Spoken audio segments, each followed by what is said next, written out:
사울이 주의 제자들에 대하여 여전히 위협과 살기가 등등하여 대제사장에게 가서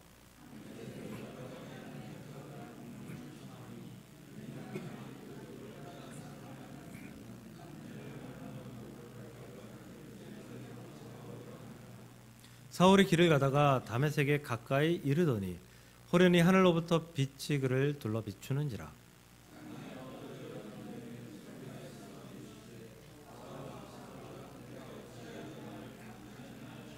5절입니다. 대답하되 주여 누구시니이까? 이르시되 나는 내가 박해하는 예수라. 아멘. 오늘 예수님의 사람들 36번째 위대한 사도 바울 두 번째 말씀을 여러분들에게 전하겠습니다. 많은 은혜가 우리 안에 있기를 소망하고 축복합니다. 지난주 사도 바울이 정말 위대한 사도가 될 수 있었던 그런 원인들에 대해서, 이유들에 대해서 좀 보았습니다. 세 가지를 준비했었는데 두 가지까지 말씀을 드리고 말씀을 마쳤는데요. 첫 번째, 그 원인, 그 이유는 그의 철저한 회개라고 말씀을 드렸습니다. 철저한 회개, 어떤 회개냐? 하나님께서 죄 사함을 인정하는 그런 회개. 더불어서 사도 바울은 디모데전서에 나는 해방자, 핍박자, 고행자 뭐 이런 자신의 고백을 했잖아요. 사람들에게 나는 이런 사람이었다, 이런 악한 사람이었다라고 고백하는 것. 즉 우리가 간혹 사람들의 어떤 오해, 구원에 대한 오해, 용서에 대한 오해, 죄사함에 대한 오해를 들을 때에 하나님께는 용서받았습니다. 그러면서 사람들에게는, 내가 상처 준 사람에게는, 내가 범죄한 사람에게는 용서를 구하지 않고 자유함을 입었습니다 라고 말하는 것이 잘못됐다라고 사도 바울이 알려주는 거예요. 사도 바울은 그의 신념을 가지고 했던 모든 행동들이 잘못된 것이었다, 내가 핍박자고 회방자였다 라고 고백하면서 사람들에게 그럼에도 불구하고 이제 나를 받아주기를 소망한다라는 의미로 그렇게 자신을 고백했었다라는 것입니다. 그러므로 철저한 회개 속에는 내가 하나님께 회개하는 회개와 더불어 사람들에게 나의 죄를 고백하면서 그 죄의 용서받음을 입는 그러한 고백, 그러므로 말미암아 하나님께서 친히 죄사함을 입었다라고 용서해 주시는 죄사함의 인치심이 우리 안에 있어야 된다라는 것이죠. 예수님께서 말씀하실 때에도, 마태복음을 통해서 말씀하실 때에도 어떤 이가 내가 하나님 앞에 예배드리러 왔을 때 예수님께서 그렇게 말씀하시죠. 너 형제와 다투었던 일들, 그 모든 일들을 먼저 사화하고 용서를 구하고, 그리고 화해를 하고 용서를 받고, 그리고 돌아와서 예물을 드리고, 그리고 돌아와서 예배를 드려라 라고 말씀을 하시잖아요. 그 말씀을 사도 바울이 철저하게 실천했다. 그렇기 때문에 그는 위대한 사도가 될 수 있는 발판을 잡았다라고 말씀을 드렸습니다. 바울이 위대한 것은 자신의 신념이 송두리째 잘못되었다라는 것을 인정한 것이기 때문입니다. 지난주에 그래서 그 러시아와 우크라이나 전쟁에 대해서 잠깐 말씀을 드렸고요. 오늘 또 더 말씀을 드린다면 히틀러가 그런 사람이었죠. 히틀러가 그런 신념, 잘못된 신념을 가지고 게르만족, 자신들의 그 족속들은 번창해야 되고, 유대인족, 유대인은 씨를 말려야 된다. 그래서 인종 청소. 유대인들이 600만 명 이상 죽었다라고 하죠. 그 잘못된 신념으로 다른 사람들을 고통스럽게 하는 것. 또 공산주의, 정말 마르크스가 이야기했던 공산주의는 정말 누가 들어도 이상적이고 정말 훌륭한 그러한 이론이죠. 공동생산, 공동분배. 똑같이 생산해서 똑같이 분배한다. 근데 지금 공산주의를 보면 어떻습니까? 똑같이 생산해서 똑같이 분배한다. 이게 아니죠. 오히려 자본주의보다 훨씬 더 격차가 심한, 오히려 지배계층이 피지배계층을 철저하게 착취하는 게 공산주의가 되어버렸잖아요. 그래서 굶어 죽는 사람들이 엄청나게 많고, 그리고 최상위에 있는 계층들은 금은보화, 온갖 좋은 집, 좋은 차 누리면서 살아가는, 이념은 사라지고 선함은 사라지고 이득만 남는, 체제만 남는 그러한 악한 신념, 그 모든 것들을 버린 것이 사도 바울이 위대한 사도가 될 수 있었던 발판이었다라는 것이고요. 두 번째 말씀드렸던 것은 성령의 내주하심을 말씀드렸습니다. 사도 바울이 성령의 내주하심으로 말미암아 그 성령의 내주하심을 끝까지 유지하고 그 성령의 내주하심으로 말미암아 그의 삶을 드리는 거룩한 삶을 살았기 때문에 사도 바울이 위대한 사도가 될 수 있었다. 그래서 사도행전 2장 38절 너희가 각각 회개하여 예수 그리스도의 이름으로 세례를 받고 죄 사함을 입으라. 죄 사함을 입었더니 그리하면 성령을 선물로 받으리니 성령이 그 안에 들어왔고 그것을 온전히 유지하며 성령의 명령하심에 따라 순종하는 삶을 살아감으로 말미암아 그는 정말로 참된 위대한 사도가 되고 말았다라고 말씀드렸습니다. 오늘은 성령의 내주하심을 누린 사도 바울이 위대한 사도적 삶의 결과를 보여준 이유, 원인에 대해서 말씀 증거하겠습니다. 많은 은혜가 우리 안에 있기를 주의 이름으로 축복합니다. 성령님이 내주하신다라는 것은 성령님이 내 안에 거하신다라는 거죠. 성령님이 내 주인이 되어 주신다라는 거예요. 예, 우리 기독교적인 어떤 그런 교리적인 말씀 중에서 자기 부인이라는 말씀 들어보셨죠? 예, 자기 부인. 예, 자기 부인. 예, 사모가 자기의 부인이 되는 것이 아니라 나를 부인한다라는 거예요. 나는 없는 존재다. 나는 없다라고 이야기하는 거예요. 나는 오로지 어떻게 존재한다? 하나님이 창조하셔서 이 땅에 내려오게 하시고 창조 목적대로 살아갈 수 있도록 나를 도우시는데 창조 목적대로 살아가는 것은 무엇이냐? 내 자아가 아닌 성령의 이끄심, 즉 예수 그리스도를 닮은 삶을 살아가는 것, 그 삶으로 내 삶을 맡기는 것. 그래서 나는 없고 주가 살고 나는 없고 성령의 이끄심이 있다라는 것을 고백하며 살아가는 것이 성령의 내주하심, 자기 부인이다라는 거예요. 우리는 그렇게 자기 부인하며 살아가야 되는 그리스도인인 줄로 믿습니다. 그런데 우리가 살아가다 보면 우리가 분명히 예수 그리스도로 말미암아 구원을 받고 구원의 인치심을 입었다라고 고백하는데 살아가다 보면 내 마음대로 살아가요. 내 마음대로 살아가요. 내 자아가 불쑥불쑥 튀어나와서 나를 괴롭히고 내 마음대로 살아가게 하고 이것뿐만 아니라 성령의 내주하심은 어느새 사라져버리고 그냥 계속해서 내 마음대로 살아가는, 계속해서 내 뜻대로 살아가는 나의 모습을 우리는 너무도 쉽게 발견하게 된다라는 거예요. 사도 바울은 그 삶을 온전히 자기 부인하면서 성령의 내주하심을 따라 살아갔다라는 것입니다. 그래서 성령의 내주하심을 따라 살아가면 가장 먼저 우리에게 역사되는 것이 무엇이냐? 매일매일마다 예수 그리스도께서 나의 구주이십니다라고 고백하며 살아가게 된다라는 것입니다. 매 순간 예수께서 나의 구주시다라고 고백하는데 내가 악한 삶을 살아갈 수가 있겠습니까?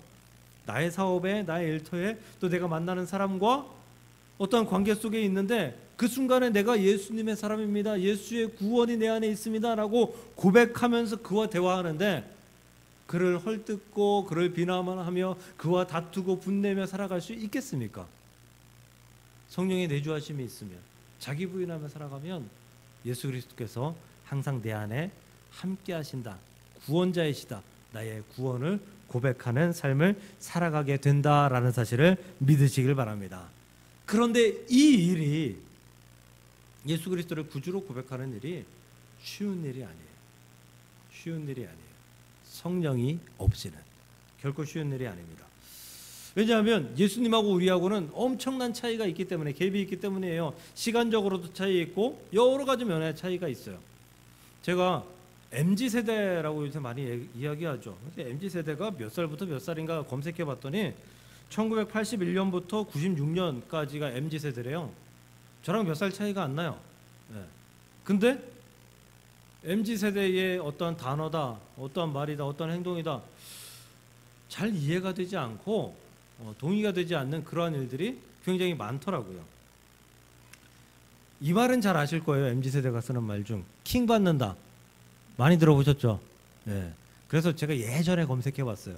네. 사람들하고 대화하려면 필요하니까 킹 받는다가 열 받는다, 화난다 이 뜻이 킹 받는다라는 거더라고요. 이건 들어보셨어요? 알잘 딱달센. 알잘, 도대체 이게 무슨 소린가 그랬더니 알아서 잘 딱 깔끔하고 센스 있게 일을 처리해야지 뭐 이런 뜻이래요. 예. 예. 또 이건 이번에 처음 알았어요. 삼귀다? 삼귀다가 뭘까요? 도대체 이런 말이 있어요. 삼귀다. 예. 삼귀다가 썸 탄다. 예, 썸 탄다도 좀 신조어죠. 그러니까 이제 사귀기 전에 어떤 그 단계, 예, 나는 좋아하는데 서로 좋아하는데 그 좋아하는 감정을 막 확인하기 위한 그런 단계를 썸 탄다라고 이야기하는데 그걸 삼귀다라고 한대요. 왜 그런가 하고 봤더니 사귀다 사전에 삼이잖아요. 그래서 삼귀다라고 이야기한다라고 해요. 참 기발한 것 같아요. 저는 TV를 보는 세대입니다. 여러분들도 TV 보시죠? 안 봐요? 성경만 보시고 네, TV를 보는데요. 요즘 TV CF 보다가 처음 본 CF 때문에 아주 빵 터졌어요. 한참 웃었어요. 어떤 CF냐면 밥솥 CF 보신 분 계실 거예요. 어떤 밥솥이 자막이 나오는데 생각하는 밥솥이래요. 그러면서 내 주인은 누구일까라고 생각하는데 화면에 그 피겨 스케이팅 여왕 김연아 씨가 나타나는 거예요. 그랬더니 밥솥이 김연아다 그러면서 놀라더라고요. 그러니까 내 주인이 김연아가 된 것에 너무 기뻐하는 그러한 생각을 했다라는 거에서 보고 한참을 웃었어요. 참 기발하다 한참을 웃었어요. TV를 보는 세대인데 요새 사람들 신조어 중에서 이런 말이 있대요. 어쩔 TV. 한 1, 2년 된 것 같아요. 어쩔 TV. 저도 들어봤어요. 근데 이번에 검색해 보니까 참 어쩔 건데 가서 TV나 보셔. 이런 뜻이래요. 왜냐하면 제 세대, 옛날 세대는 TV를 보는 세대이기 때문에 어쩔 건데 저 꼰대 노릇하지 말고 가서 TV나 보셔. 뭐 이런 뜻이래요. 참 이것들이 말도 참 버릇없게 만들어낸다라는 생각을 해봅니다. 10년, 20년 차이밖에 안 나는데 이렇습니다. 뭐 저희 아이와 이렇게 대화를 해도 차이가 많이 납니다. 30년 차이밖에 안 나는데 이렇게 됩니다. 근데 예수님하고 우리는 몇 년 차이예요?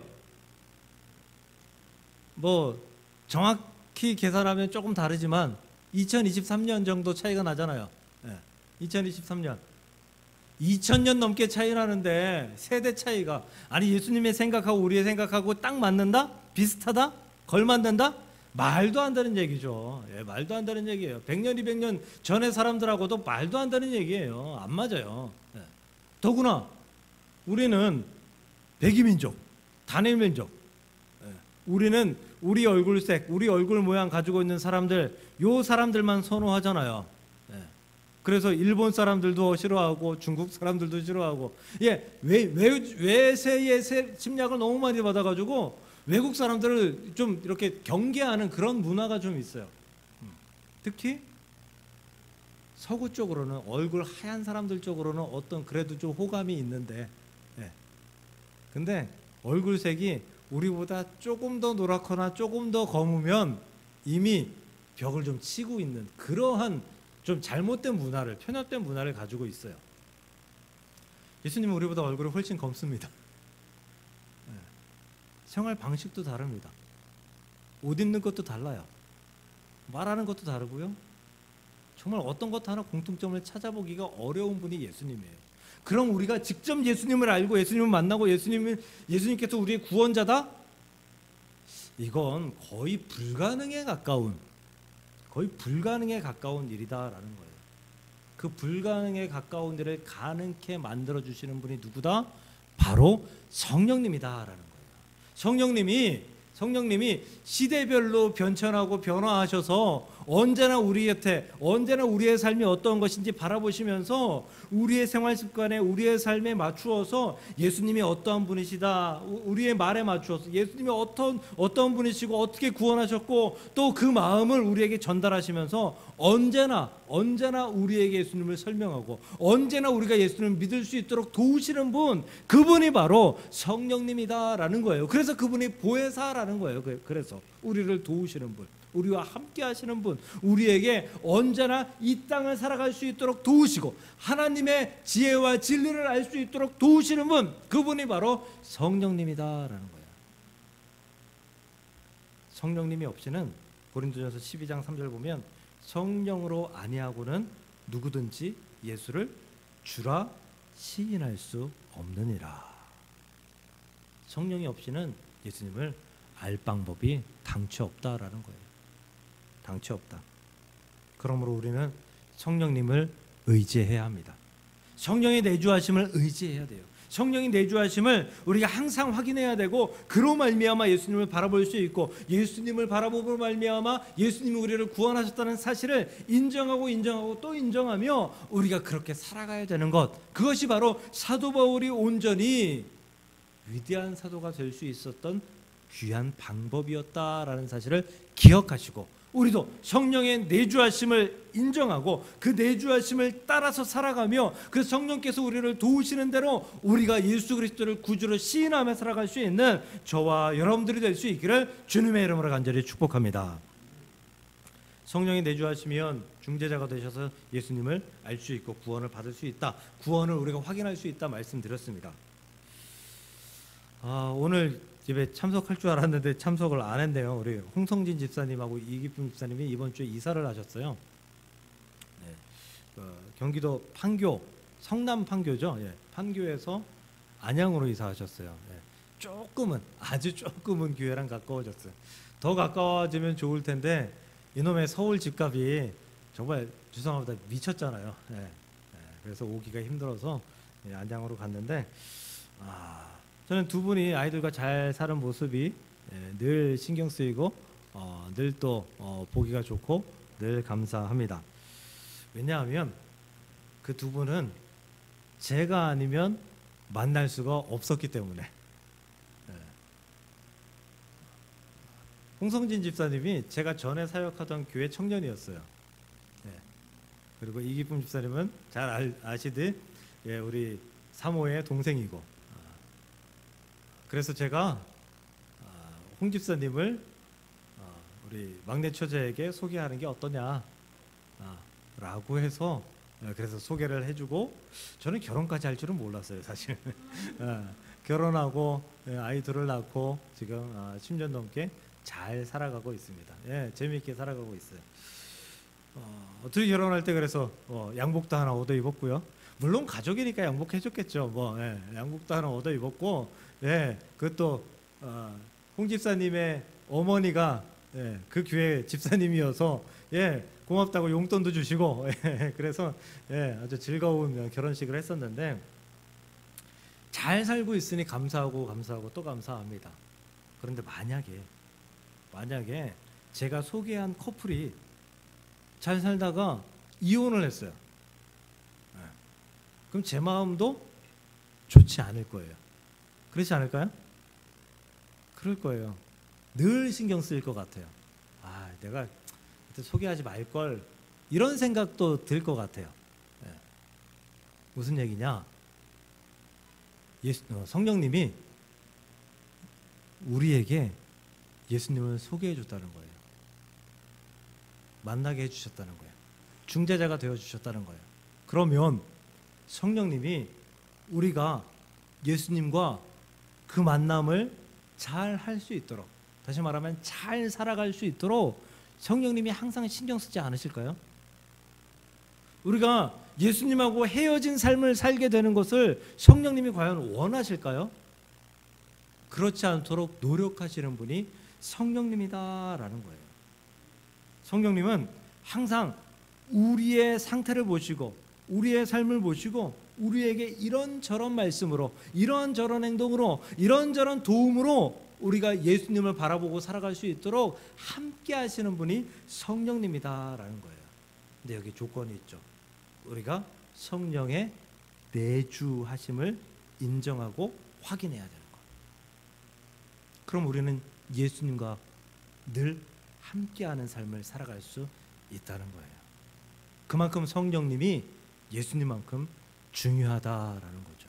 우리의 신앙생활에 있어서 성령이 없으면, 성령의 내주하심이 없으면, 성령의 도우심이 없으면, 성령의 임재하심이 없으면 우리의 신앙생활은 나락으로 갈 수밖에 없는 그러한 신앙생활을 할 수밖에 없다는 거예요. 그러니까 우리는 항상 우리 곁에 성령이 계시는지, 항상 우리 곁에서 우리 마음에 성령께서 일하고 계시는지를 확인하고 또 확인해야지 우리가 예수님 곁에 붙어있는 귀한 삶을 살아갈 수 있다는 것입니다. 사도 바울은 이렇게 살았을 거예요. 늘 성령의 이끄심 가운데 살았을 거예요. 그 성령의 이끄심 가운데 살았음으로 말미암아 그는 예수님 곁에서 딱 붙어서 예수님의 말씀대로 은혜대로 살아갈 수밖에 없었다라는 거죠. 근데 잘 보세요. 성령님이 예수님하고 우리의 관계에 중재를 하신다 그랬잖아요. 잘 살아요. 잘 계속 가까워져요. 그리고 너무 순종 잘하고 아름다운 삶을 그리스도인들이 살아가요. 그런 그리스도인에게 성령님은 과연 무엇을 원하실까? 제가 몇 주째 말씀드리는 사도행전 1장 8절의 말씀을 원하실 거예요. 성령이 너에게 임하시면 너희가 권능을 받고, 그 다음 뭐죠? 예루살렘과 온 유대와 사마리아와 땅끝까지 이르러 내 증인이 되리라. 할렐루야. 성령님은 예수님하고 우리하고 완벽하게 잘 살 수 있는 방법을 이 사도행전 1장 8절의 말씀으로 우리에게 가르쳐 주셨어요. 너희가 성령을 받으면 권능으로 말미암아, 그 성령의 권능으로 말미암아 무엇을 해야 되느냐? 내 증인이 되는 삶을 살아야 된다. 할렐루야. 그런 말씀을 우리에게 주셨다라는 거예요. 그러니까 우리에게 성령의 권능이 있는가라고 확인한다면 어떤 말씀을 확인해야 돼요? 우리가 전도의 열정, 증인의 열정이 우리 안에 지금 있는가? 그 열정이 있으면 내가 지금 성령 충만한 상태다라는 것을 우리에게 증거해 주는 것입니다. 사도 바울은 성령 충만한 사람이었습니다. 그 증거가 땅끝까지 이르러 내 증인이 되리라. 제가 더디오의 말씀에서, 사도 바울의 첫 번째 말씀에서 그가 땅끝까지 가기 위해서 얼마나 노력했는지 말씀드렸잖아요. 그 말씀 가운데에서 사도 바울은 성령 충만을 입었기 때문에 그 말씀을 지키고 행하고 그리고 순종하며 나아가며 그의 생명을 드리며 충성하였던, 순종하였던 그런 모습이 그 안에 있었다라는 거예요. 우리가 성령 충만합니까? 그렇다면 우리 안에 내 증인이 되리라, 내가 전도하리라 라는 말씀이 과연 내 안에서 열매 맺고 있는가? 내가 항상 전도를 위해서, 증인이 되기 위해서 내가 내 삶을 온전히 살아가고 있는가 확인한다면 내가 성령 충만한 자인지 아닌지를 금세 확인할 수 있게 된다라는 것입니다. 결론적으로 사도 바울은 땅끝까지 이르러 예수님의 증인된 삶을 살기 위해서 성령 충만하고 성령과 동행하는 삶을 살았습니다. 그런데 우리가 그렇게 살면 얼마나 좋겠습니까? 그런데 지금 이 세상은 그렇게 살아가기가 너무 어려운 세상이죠. 사실 그렇게 살아가는 사람이 거의 없다라고 봐도 틀린 답은 아닐 것입니다. 그렇다면 우리가 어떻게 살아야 되느냐? 우리가 어떻게 살아야 되느냐? 그 정답이 마태복음 26장에 있습니다. 예수님께서 겟세마네 동산에 로마 병사에게 잡히기 전에 겟세마네 동산에 올라가서 기도하시잖아요. 땀방울이 핏방울이 되도록 기도하시잖아요. 그때 제자들을 데려가서 나머지 제자들은 겟세마네 동산 밑에 앉아 있으라 하시고 세 제자 베드로, 야고보, 요한을 데리고 올라가시죠. 올라가셔서 그 예수님께서 돌 던질 만큼의 거리를 띄워놓으시고 너희는 여기에서 깨어있으라. 무슨 얘기예요? 깨어서 나를 위해 기도해달라라고 부탁하죠. 그리고 예수님께서 가셔서 기도하십니다. 기도하다가 한 시간쯤 흘러서 제자들에게 왔는데 뭐 하고 있었어요? 죄송합니다. 이럴 때는 욕 한마디 해야 돼요. 자고 있었어요. 이것들이. 기도하라고 그렇게 가르쳐줬는데 정말 자빠져 자고 있었어요. 예수님께서 그들한테 뭐라고 얘기했죠? 너희는 한시도 깨어 기도할 수 없느냐? 마음은 온유로되 육신이 약하도다 라고 책망하셨죠. 이거예요.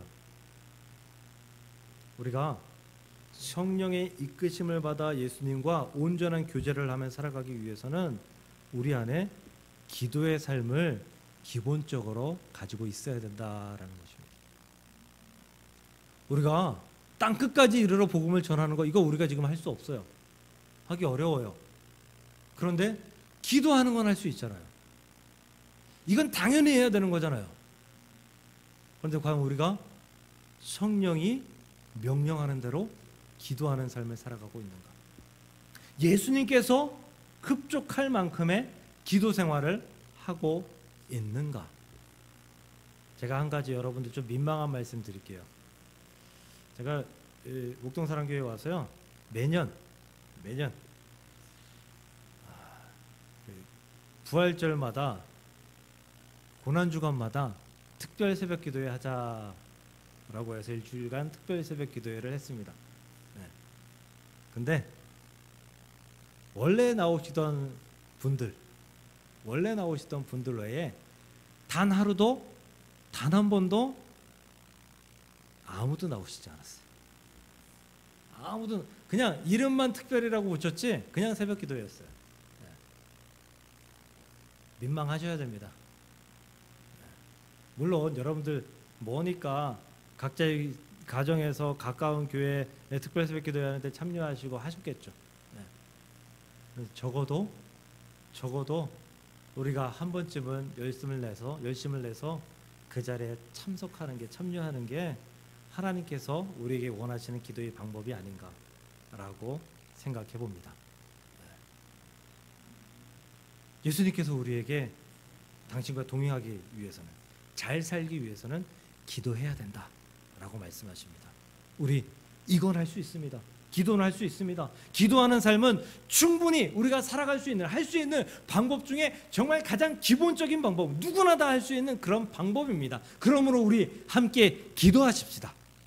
제가 예수님하고 잘 살고 싶어요. 그래서 저는 예수님한테 기도해요. 예수님이 저를 칭찬하고 저와 함께하고 저와 동행하며 순종하는 삶을 주시기 위하는 그런 명령들을 저에게 주시기 위해서 제가 그렇게 살아가길 원해요. 그래서 저는 기도합니다. 여러분들 저와 함께 기도하심으로 말미암아 예수님의 마음에 흡족하고 예수님께서 명령하시고 순종하게 하시고 말씀 주시고 여러분들을 이끌어가게 하시는 그런 놀라운 역사를 위해서 기도하십시오.